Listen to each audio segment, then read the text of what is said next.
Maths 2, Chapter number 1, Similarity, Part 4. मागच्या व्हिडिओत आपण बेसिक प्रपोर्शनॅलिटी थिअरम पाहिला होता. हा थिअरम वापरताना याचे रेशो लिहायचे कसे ते आपण समजून घेऊ. पहिलं उदाहरण घेतलंय आपण. In triangle ABC seg P Q parallel to side BC. जर हा सेगमेंट एका साइडला पॅरलल आहे तर या दोन्ही साइडचे रेशो इक्वल आहेत. थिअरम मध्ये आपण रेशो सरळ घेतले होते. AP upon BP is equal to AQ upon CQ. हे आपल्याला उलटही मांडता येतं. पीक्यू पॅरलल टू बीसी दिला असेल तरच रेशो असतात according to basic proportionality theorem.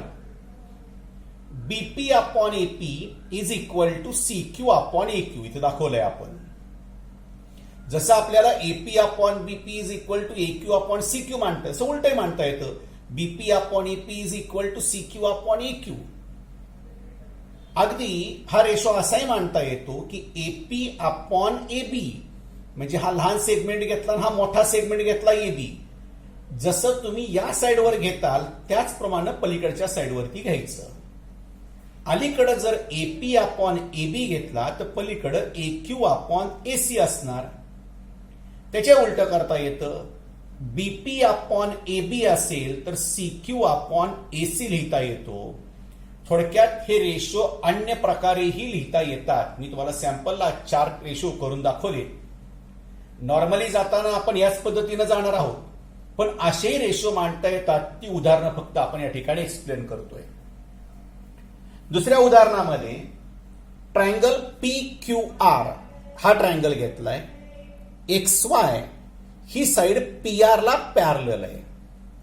आता जर एक्स वाय ही पी आर ला पॅरलल असेल तर या दोन साइडचे रेशो इक्वल असणार. या ठिकाणी या साइडचा रेशो असा घेतला पहिला Q X upon P X. इथं होणार Q Y upon R Y. ज्या पद्धतीने एका साइडवर त्याच पद्धतीने दुसऱ्या साइडवरती. किंवा P X upon Q X इथे येणार R Y upon Q Y. या ठिकाणी आपण पी कडून पहिल्यांदा आलो मग आर कडून पहिल्यांदा यावं लागेल. हेच आधीच्या गणिताप्रमाणे Q X upon P Q हा लहान सेगमेंट हा मोठा सेगमेंट. इथं सुद्धा Q Y upon R Q. अशाच पद्धतीने आपल्याला लहान आणि मोठे सेगमेंट्स फक्त त्याची सिक्वेन्स न बदलता आपल्याला घेता येतात. बेसिक प्रपोर्शनॅलिटी थिअरम मध्ये एक सेगमेंट एखाद्या साइडला पॅरलल असेल तर उरलेल्या दोन साइड्स वरती रेशो सारख्या असतात. आणखी एक उदाहरण आपण पुढच्या पानावर पाहू. आता तिसऱ्या गणितामध्ये ट्रायंगल डीईएफ हा ट्रायंगल आपण घेतलेला आहे. जीएच हा सेगमेंट डीई ला पॅरलल आहे. According to basic proportionality theorem which two ratios are equal.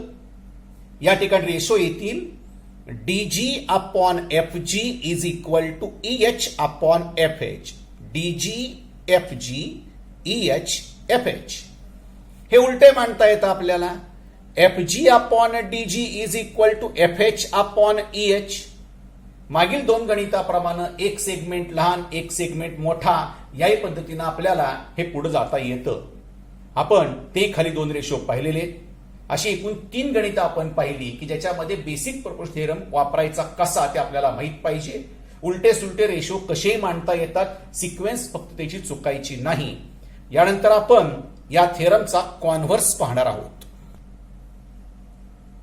Converse of basic proportionality theorem. Basic proportionality theorem आपण पाहिला आहोत त्याचा कॉन्व्हर्स पाहतोय. कॉन्व्हर्स परीक्षेला विचारतील असं नाही पण पुस्तकात स्टेटमेंट दिली आहे आपण ती प्रूव्ह करूयात. जेवढी शक्य आहे तेवढी या सेशनमध्ये आपण पूर्ण करून घेणार आहोत. बाकीची लाईव्ह टीचिंग सुरू झाल्यानंतर आपण घेणार आहोत.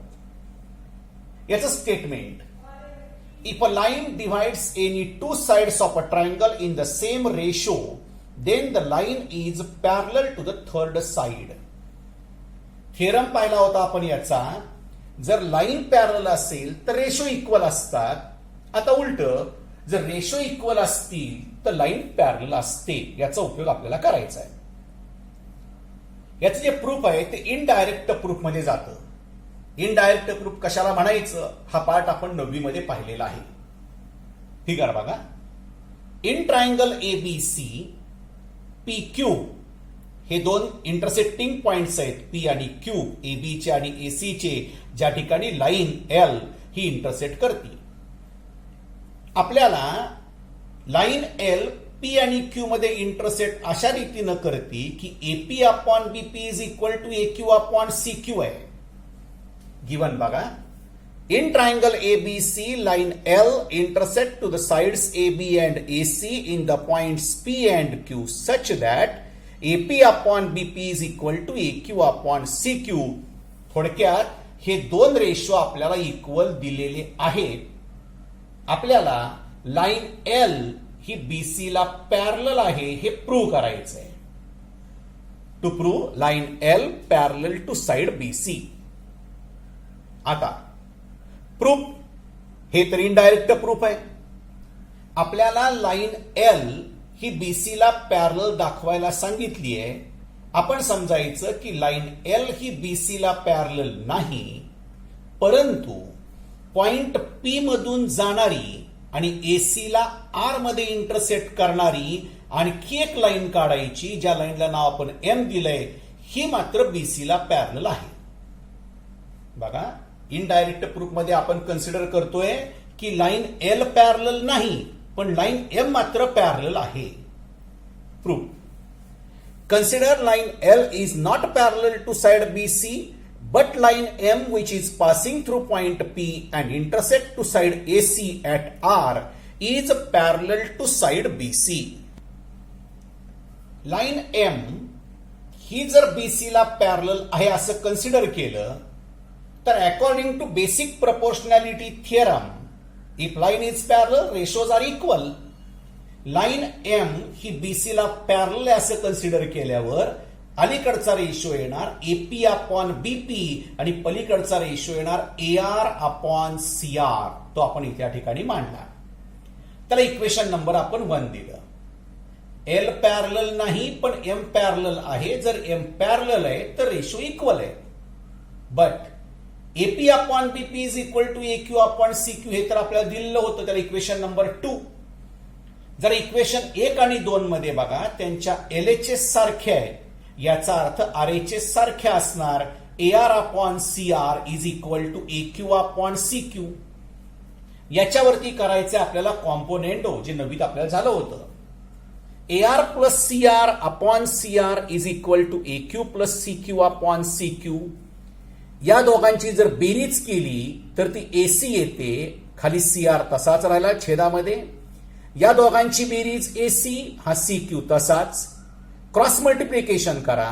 AC into C Q is equal to AC into CR. दोन्हीकडचे एसी कॅन्सल झाले. C Q is equal to CR.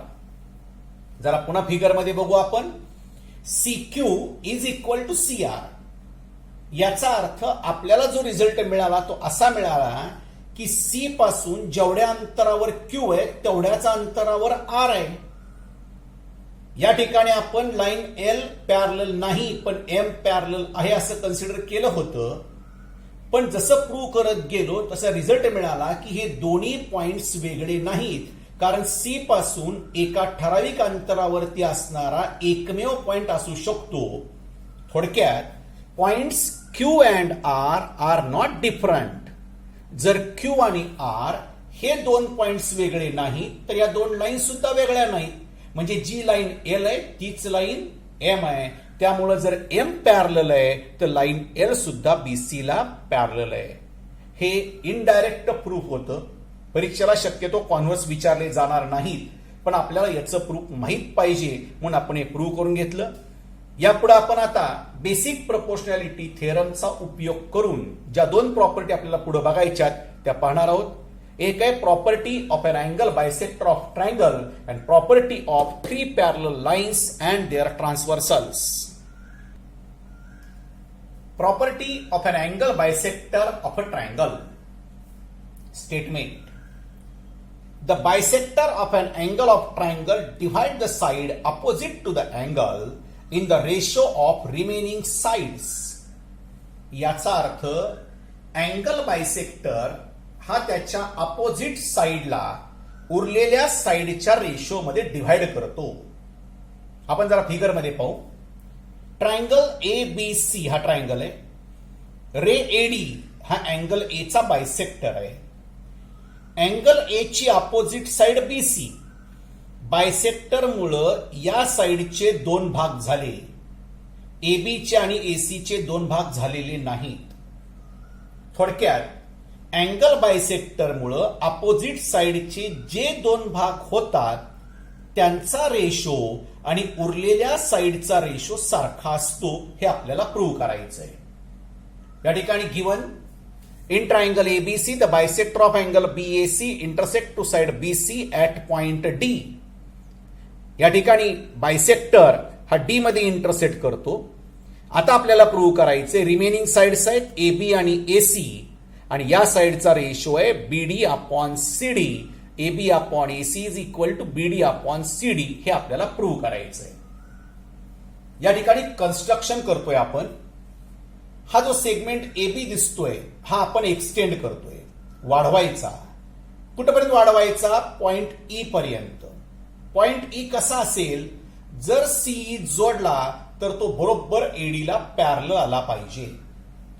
हीच कन्स्ट्रक्शन दुसऱ्या भाषेत लिहिता येते, आपण सोप्या भाषेत लिहिली आहे. Construction extend seg AB up to point E point पर्यंत वाढवा such that seg CE parallel to ray AD. त्याचा बिटवीननेस विसरायचा नाही. B', A', E हा त्याचा बिटवीननेस आहे.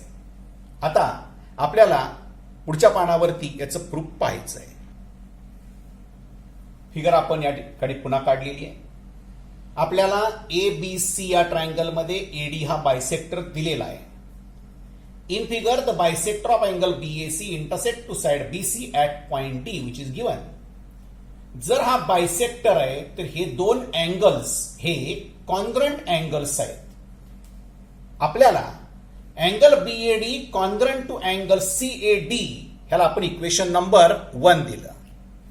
सेक CE parallel to ray AD ही कन्स्ट्रक्शन आहे.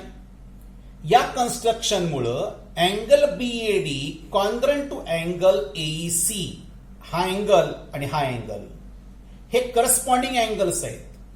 AD आणि CE पॅरलल आहेत आणि त्याच्यामध्ये BE ही जर ट्रान्सव्हर्सल घेतली आपण तर एकाच साइडचे अँगल्स तयार होतात. हे करस्पॉन्डिंग अँगल्स आहेत. त्याला इक्वेशन नंबर आपण दिलं 2. देन अँगल CAD आणि अँगल ACE हे दोघ जण अल्टरनेट आहेत. या जर दोन पॅरलल लाईन्स घेतल्या तर ही ट्रान्सव्हर्सल AC तयार होती. हे दोन अल्टरनेट अँगल्स तयार होतात. थोडक्यात पहिल्या इक्वेशन मध्ये आपण हे दोन अँगल्स कॉन्ग्रंट दाखवले. दुसऱ्या इक्वेशन मध्ये angle BAD angle AEC corresponding झाले. तिसऱ्या इक्वेशन मध्ये CAD आणि ACE हे दोन अँगल्स कॉन्ग्रंट झाले. फ्रॉम इक्वेशन नंबर 1, 2 and 3 1, 2 आणि 3 या इक्वेशन मध्ये जर पाहिलं आपण तर BAD कॉन्ग्रंट टू CAD पहिल्या इक्वेशन मध्ये त्याच्यावरून 2 आणि 3 याच्या LHS सारख्या होतात. LHS सारख्या असतील तर RHS सारख्या होणार. Angle AEC congruent to angle ACE. थोडक्यात हे दोन अँगल्स आपल्याला कॉन्ग्रंट मिळाले. आपल्या 9वी मध्ये थेरम झाला होता, थेरम ऑफ आयसोसिलस ट्रायंगल, आणि त्याचा कॉन्व्हर्स हे आपण दोन्ही पाहिलं होतं. जर दोन साइड्स कॉन्ग्रंट असतील तर त्याचे अपोजिट अँगल्स कॉन्ग्रंट असतात. जर दोन अँगल्स कॉन्ग्रंट असतील तर अपोजिट साइड्स कॉन्ग्रंट असतात. याला आपण कॉन्व्हर्स म्हणतो. थोडक्यात सेग AC आणि सेग AE हे दोन सेगमेंट्स कॉन्ग्रंट झाले. त्याला सपोर्ट दिलाय converse of theorem of an isosceles triangle, equation number 4. आता संपूर्ण ट्रायंगल BCE बघायचा. हा संपूर्ण ट्रायंगल ज्याच्यामध्ये AD पॅरलल आहे. जर AD पॅरलल आहे तर रेशो सारखे according to basic proportionality theorem.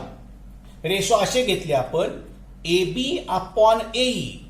AB upon AE या ठिकाणी घेतलेत आपण BD अपॉन CD. थोडक्यात DB अपॉन CD त्यालाच आपण BD म्हणलं. AB upon AE is equal to BD upon CD.